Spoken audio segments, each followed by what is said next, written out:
2024 में दिल्ली की कुर्सी पर कौन बैठेगा, इस सवाल का जवाब उत्तर प्रदेश है। अब जब लोकसभा चुनाव का बिगुल बज चुका है, तारीखों का ऐलान हो चुका है, तो फिर सबकी नजरें यूपी पर टिकी हैं। भाजपा ने दिल्ली हासिल करने के लिए यूपी में 80 सीटें जीतने का टारगेट रखा है, यानी हर सीट पर जीत।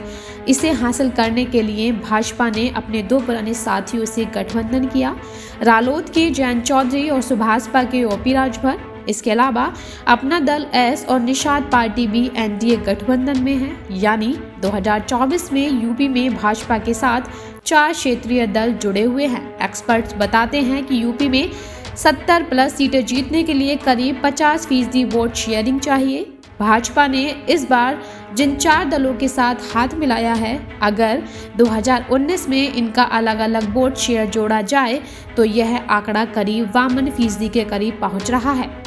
हालांकि 2014 का चुनाव इस लिहाज से अलग था। यूपी में तब भाजपा ने 42% वोट शेयर के साथ ही 71 सीटों पर जीत हासिल की थी। इसकी एक वजह यह थी कि उस वक्त सपा, बसपा, कांग्रेस ने अलग अलग चुनाव लड़ा था। यही वजह है कि इस बार भाजपा ने 2019 में जीती हुई बागपत सीट भी सहयोगी रालोद को दे दी है।